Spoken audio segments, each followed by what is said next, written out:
राजस्थान कर्मचारी चयन बोर्ड जयपुर ने यहां पर एक महत्वपूर्ण नोटिफिकेशन जारी किया है। 21 सितंबर को समान पात्रता परीक्षा यानी कि कॉमन एलिजिबिलिटी टेस्ट 2022 जिसकी की योग्यता रखी गई है ग्रेजुएशन यानी कि आपके पास में स्नातक होना चाहिए। अब हम देखते हैं कि ये समान पात्रता परीक्षा आखिर है क्या, क्योंकि ये अभी पहली बार लागू की गई है। तो इस समान पात्रता परीक्षा की जो सारी जानकारी है वो इस वीडियो में हम लोग देखेंगे। इससे पहले यदि आप लोग मेरे चैनल पर नए हैं तो मेरे चैनल को सब्सक्राइब कर लीजिए ताकि समान पात्रता परीक्षा से आगे आने वाली जो भी अपडेट है वो सबसे पहले आप तक पहुंचती रहे।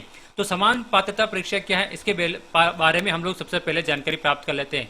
देखिए, जो ये कर्मचारी चयन बोर्ड है वो हर साल कोई ना कोई एग्जाम करवाता रहता है। तो यहाँ पर इस बार 8 विभाग के अलग अलग पदों पर यहाँ पर एक समान पात्रता परीक्षा का आयोजन कराया जाएगा।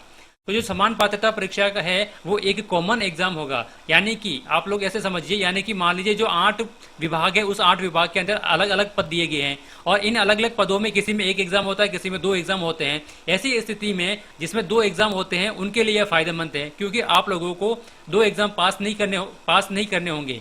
इन सभी जो पद हैं इन सभी पदों के लिए, जैसे मान लीजिए पटवारी या फिर जिलेदार के लिए 2 एग्जाम होते हैं, तो जो समान पात्रता परीक्षा आप लोगों ने यदि एक बार पास कर ली तो जिलेदार के लिए भी आप लोग उस एग्जाम के लिए जो मेन एग्जाम होगा उसके लिए आप योग्य होंगे और पटवारी के लिए भी आप लोग योग्य होंगे। यानी एक एग्जाम से आप लोग ये जो 8 विभाग के जो सभी पद है उन सभी पदों के लिए आप लोग योग्य होंगे, आप लोग मेन एग्जाम में बैठ सकते हैं। लेकिन शर्त यह है कि आप लोगों को जो समान पात्रता परीक्षा है वो पास होना जरूरी है।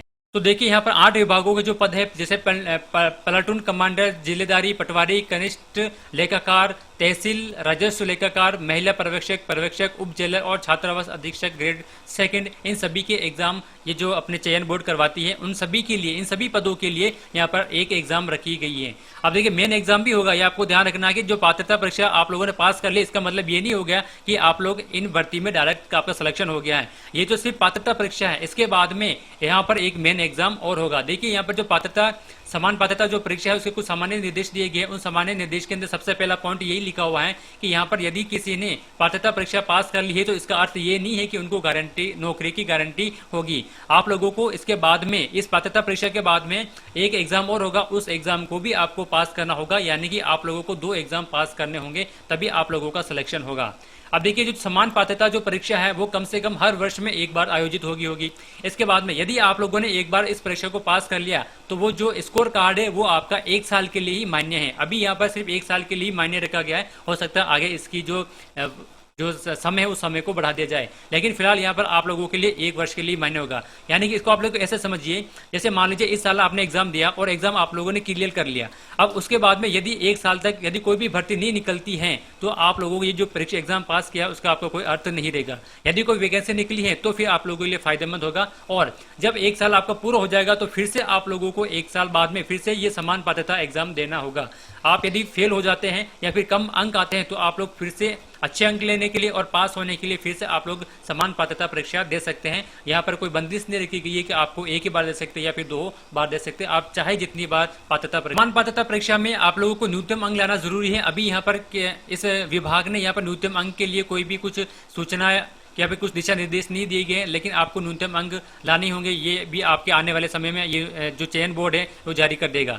देखिए, जब किसी भी एग्जाम होगा इन जो 8 पदों के विभागों के पदों के अंदर, तो आप लोगों को यहाँ पर 15 गुना अभ्यर्थियों को मौका दिया जाएगा उस एग्जाम में बैठने के लिए। जो जितनी भी विज्ञप्ति है, जितने भी पद है उसके हिसाब से 15 गुना को एग्जाम देने के लिए लिया जाएगा। देखिए, जो समान पात्रता एग्जाम है वो जनवरी के महीने में होने वाला है। तो आप लोगों को जो आवेदन है वो आवेदन अभी से स्टार्ट हो चुके हैं। तो ऑनलाइन आवेदन आपको किस प्रकार से करना है, सबसे पहले आप लोगों को अपनी एसओसो आईडी पे जाना है, और यदि आप लोगों के पास में एसओसो आईडी नहीं है तो आप लोग पहले आपको एसओसो आईडी बनानी होगी। एसओसो आईडी पे जाने के बाद में आपको 1 टाइम रजिस्ट्रेशन का ऑप्शन आपको ऊपर मिल जाएगा रिक्रूटमेंट पोर्टल पर। तो आप लोगों को सबसे पहले 1 टाइम रजिस्ट्रेशन करना है। तो 1 टाइम रजिस्ट्रेशन किस प्रकार से करें, इस पर मैंने एक पहले से वीडियो बना रखी है, आप चाहो तो उसको आप देख सकते हैं। इसका जो लिंक है आई बटन पर ऊपर मिल जाएगा और इस वीडियो के डिस्क्रिप्शन बॉक्स में भी मिल जाएगा, ताकि आप लोग 1 टाइम रजिस्ट्रेशन बड़ी अच्छी तरह से कर सकें। देखिए, 1 टाइम रजिस्ट्रेशन करने से पहले आप लोगों को जो भरेंगे उस फॉर्म को, 1 टाइम रजिस्ट्रेशन को, इसमें आप लोगों का नाम, जन्मतिथि, लिंक और सेकेंडरी और सीनियर सेकेंडरी के जो मार्क्स है आपको बिल्कुल सही से ढंग से भरना होगा। और इसके साथ में सबसे महत्वपूर्ण बात मैं आपको बता देता हूं, आपके आधार कार्ड में और जन आधार कार्ड में जो नाम आपका फादर्स का नेम और जो डेट ऑफ बर्थ है और जो लिंक है वो आपकी कक्षा 10 की मार्कशीट के हिसाब से ही होना चाहिए। यदि आधार कार्ड में अलग है, जन आधार में अलग है और कक्षा 10 की मार्कशीट में अलग है तो आप लोगों को पहले इन तीनों चीजों में आप लोगों को सही करवा लेना है। कक्षा 10 की मार्कशीट के हिसाब से आधार कार्ड और जन आधार कार्ड में सही करवा लेना है। उसके बाद में आप लोगों को वन टाइम रजिस्ट्रेशन करना। यदि एक बार आपने वन टाइम रजिस्ट्रेशन कर दिया तो आपको सुधारने में बड़ी बहुत ही मुश्किल हो सकती है। तो आप लोग पहले आधार कार्ड और जन आधार कार्ड में आपको सुधराने का प्रयास कीजिए। उसके बाद यदि देखिए आप लोगों को सारी जानकारी बिल्कुल सही है तीनों डॉक्यूमेंट में, तो आप लोग एसओसो आईडी से इस जो फॉर्म है उस फॉर्म को आप लोग भर सकते हैं। यहाँ पर एक इंपॉर्टेंट बात दी गई है कि आप लोगों को आवेदक अपने स्वयं का मोबाइल नंबर और ईमेल आईडी ही दर्ज करनी है और हो सकता है भविष्य में आने वाले समय के अंदर आप लोगों को इस पर कुछ जानकारी दी जाएगी। अगली इंपॉर्टेंट बात यह है कि यदि आप लोग जब इस पात्रता एग्जाम का फॉर्म भरोगे तो आपके पास में एक एप्लीकेशन नंबर जरूर आएगा। यदि वो एप्लीकेशन नंबर आपको फॉर्म भरते समय प्राप्त नहीं हुआ है, इसका मतलब फॉर्म आपको नहीं भरा गया है, तो आप लोगों को उसको सही तरीके से अच्छी तरीके से भरना है ताकि आप लोगों को एप्लीकेशन नंबर प्राप्त हो जाए। इस समस्या से संबंधित यानी इस फॉर्म भरने से संबंधित और यदि कोई समस्या है तो आप लोग देखिए यहाँ पर नंबर दिए गए, इस नंबर पर आप लोग उसको फोन लगाकर अपनी जो समस्या है उस समस्या का हल कर सकते हैं। आप लोगों को जो श्रेणी है SC ST OBC वो आप लोगों को बिल्कुल अच्छी तरह से सही तरीके से आप लोगों को भरनी है। आपको गलत श्रेणी आप लोगों को चूज नहीं करनी है। इंपॉर्टेंट बात है यहाँ पर आवेदन शुल्क देखिए, जो सामान्य वर्ग है, जो जनरल है, जो ओबीसी क्रिमिनल वर्ग की श्रेणी के जो अभ्यर्थी है उनके लिए 450 रुपये फीस रखी गई है। ओबीसी नॉन क्रिमिनल के लिए यहाँ पर 350 रुपये फीस रखी गई है। SC ST और EWS कैटेगरी से आने वाले अभ्यर्थियों के लिए यहाँ पर 250 रुपये फीस रखी गई है। उसके बाद देख लेते हम लोग यहाँ पर देखिए समान पात्रता परीक्षा के लिए अंतर्गत संभावित रिक्त पदों की संख्या, ये यहाँ पर रिक्त पदों की संख्या आप लोगों को स्क्रीन पर दिखाई दे रहा होगा। देखिए कमांडर के अंदर 43 से, जिलेदार में कुछ नहीं है, पटवारी के अंदर 272 है, कनिष्ठ लेखाकार में 1923 है, उसके बाद में 198 176 और 49 इस तरह से कुल मिला। और उसके बाद में जो छात्रावास अधीक्षक ग्रेड सेकंड है उसके लिए 335 यहाँ पर पोस्टों की संख्या रखी गई है। देखिए ये पोस्टों की संख्या कम ज्यादा भी हो सकती है।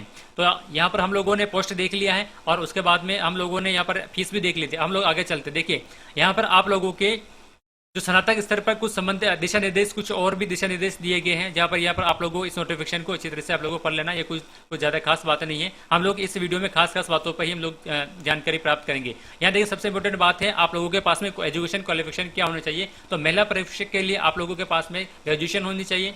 पटवारी के लिए ग्रेजुएशन के साथ में आप लोगों को इतनी सारी जो ये योग्यता दे रखी है उन योग्यता में से कोई सा भी एक कंप्यूटर कोर्स का डिप्लोमा आपका पास में होना चाहिए, चाहे तो वो O लेवल का हो, चाहे DPC भी हो, चाहे RESCTI का कोर्स हो। इन सभी कोर्सों में से आपके पास में एक कोर्स होना चाहिए। उसके बाद देखिए जल संसाधन विभाग के जो जिलेदार है उसके लिए यहाँ पर जो क्वालिफिकेशन वो आपको ग्रेजुएशन होना चाहिए। प्लाटून कमांडर के लिए भी ग्रेजुएशन होना चाहिए। राजस्व तहसील जो लेखाकार है उनके लिए ग्रेजुएशन और इसके साथ में आपके पास में कंप्यूटर का जो सर्टिफिकेट है वो सर्टिफिकेट होना चाहिए और इसके साथ में चार्टेड अकाउंट का भी सर्टिफिकेट होना चाहिए। देखिए जो या करके लिखा हुआ है वो आप लोगों के पास में डॉक्यूमेंट होना चाहिए। उसके बाद कनिष्ठ लेखाकार के लिए और यहाँ पर जो तहसीलदार है उसके लिए दोनों के लिए यहाँ पर सेम जो योग्यता यहाँ पर रखी गई है। उसके बाद उप जेलर और पर्यवेक्षक और छात्रावास अधीक्षक के लिए आप लोगों के पास में ग्रेजुएशन होना जरूरी है। तो ये तो थी आप लोगों के योग्यता संबंधी एजुकेशन क्वालिफिकेशन संबंधी। देखिए आयु के अंदर यहाँ पर देखिए सभी पदों के आगे आयु लिखी हुई है 20 वर्ष से 40 वर्ष, 21 से 40 वर्ष, यहाँ पे 18 से 40 वर्ष, 18 से 40 वर्ष और 21 से 40 वर्ष। और आप लोगों को SC ST OBC में जो छूट मिलती है 5 साल की 3 साल की वो छूट आप लोगों को यहाँ पर मिलेगी। तो आयु का कोई ज़्यादा दिक्कत वाली बात नहीं है, ये कॉमन से बात है। अब हम लोग आगे चलते, देखिए यहाँ पर आप लोगों को फॉर्म भरने की तिथि फॉर्म 22 सितंबर से शुरू हो चुके हैं और 21 अक्टूबर तक आप लोग ऑनलाइन आवेदन कर सकते हैं। यानी कि ऑनलाइन आवेदन करने का पूरा 1 महीना आपके पास में है, लेकिन आप लोग जल्दी से जल्दी अपना आवेदन कर लीजिए। उसके बाद में परीक्षा का आयोजन, देखिए परीक्षा का आयोजन यहाँ पर संभावित तिथि बताई गई है 6 जनवरी 2023, यानी कि 2023 के अंदर जनवरी के अंदर 6 तारीख से 9 तारीख के बीच में होगी। हो सकता है ये जो डेट है आगे पीछे हो सकती है, इसकी जानकारी आप लोगों को इसकी वेबसाइट से मिल जाएगी। तो फिलहाल लेकिन यहाँ पर 6 तारीख से 9 तारीख के बीच में होगा 2023 के अंदर जनवरी में। उसके बाद देखिए प्रवेश पत्र आप लोगों को जब एग्जाम होगा उससे 6-7 दिन पहले आपकी इस वेबसाइट पर आप लोगों के पास मिल जाएगी। उसके बाद में ऑनलाइन आवेदन से कुछ दिशा निर्देश दिए गए हैं। आप लोगों को जो फोटो बिल्कुल साफ होनी चाहिए, 100 KB से ज्यादा नहीं होना चाहिए और जो सिग्नेचर है आप लोगों के पास में 50 KB से ज्यादा के सिग्नेचर नहीं हो। अब देखिए अगला महत्वपूर्ण बिंदु है ऑनलाइन आवेदन में संशोधन की प्रक्रिया। यदि आप लोगों ने फॉर्म भर दिया है और फॉर्म में कोई मिस्टेक रह गई है तो आप लोगों को एक मौका दिया जाएगा। फॉर्म भरने के लास्ट डेट के बाद में 7 दिन का आपको मौका मिलेगा। यहाँ पर 300 रुपये फीस देकर आप लोग ऑनलाइन आवेदन में संशोधन करवा सकते हैं। लेकिन ध्यान रखना आप लोगों को अपना नाम, पिता का नाम, माता का नाम, पद और जन्म तिथि और लिंग में आप लोग किसी भी प्रकार का परिवर्तन नहीं करवा सकते हैं। इसके अलावा जो दूसरी त्रुटि है, जैसे अंक आप लोगों ने गलत भर दिए, गलत यूनिवर्सिटी आप लोगों ने चूज कर लिए, तो वहां पर आप लोगों को संशोधन करवाने का मौका मिलेगा। यदि आप लोगों ने अपने श्रेणी भी गलत कर लिए, एससी की जगह एसटी कर लिए और ओबीसी की जगह एसटी कर लिए, जनरल कर लिया, तो इसमें भी आप लोगों को संशोधन का मौका मिलेगा। अब देखिए, यदि आप लोगों ने 7 दिन के बाद में भी संशोधन नहीं करवाया है और वो गलती रह गई है और आपका सिलेक्शन हो जाता है, तो उसके बाद में चयन बोर्ड आप लोगों को एक मौका और देगा। इस स्थिति में ध्यान रखना, ये स्थिति जब भी होगी जब आपका सिलेक्शन हो जाएगा। तब सिलेक्शन होने के बाद में यदि आप लोगों के नाम, पिता या माता के नाम में, शैक्षणिक योग्यता में, फोटो में, सिग्नेचर में कोई मिस्टेक रह जाती है, तो आप लोगों उसको संशोधन करवा सकते हैं।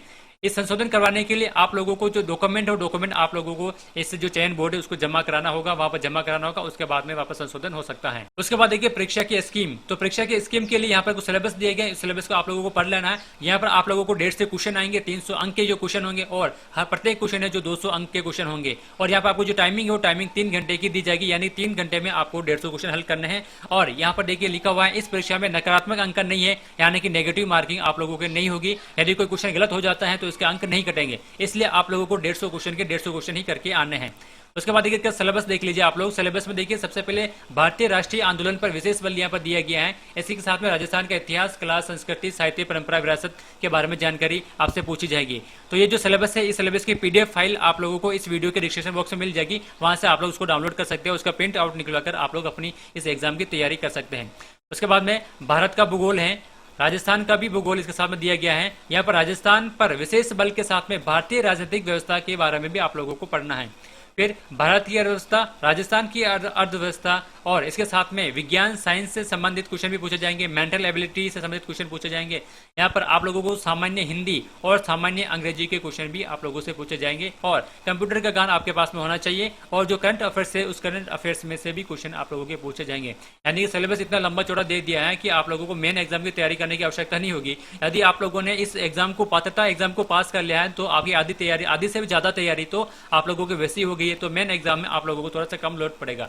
तो इस जो CAT है, यानी कि जो समान पात्रता एग्जाम की जो महत्वपूर्ण बातें वो मैंने आप लोगों को बता दी है। इससे संबंधित यदि और भी कोई दूसरी कंफ्यूजन है आपके दिमाग में, आप लोग इस वीडियो के डिस्क्रिप्शन बॉक्स में कमेंट करके पूछ सकते हैं। तो यदि आप लोगों के पास में यदि ग्रेजुएशन की योग्यता है तो आप लोग भी 22 तारीख से इसका फॉर्म, ऑनलाइन फॉर्म भर दीजिए। ऑनलाइन फॉर्म भरना स्टार्ट हो चुके हैं और इस ऑनलाइन फॉर्म भरने से संबंधित वीडियो मेरे इस चैनल पर मिल जाएगी। आप लोग वहां से भी जाकर इस फॉर्म को किस प्रकार से भरना देख सकते हैं और आप लोग घर बैठे इस फॉर्म को आप लोग ऑनलाइन अप्लाई कर सकते हैं। तो यदि वीडियो अच्छी लगी तो उसको लाइक करना, शेयर करना और यदि आप लोग मेरे चैनल पर नए हैं तो मेरे चैनल को सब्सक्राइब कर लीजिए, ताकि CET से संबंधित आगे आने वाले जो भी अपडेट है या फिर जो भी वैकेंसी, उस वैकेंसी की जो अपडेट है वो सबसे पहले आप तक पहुंचती रहे। Thank you.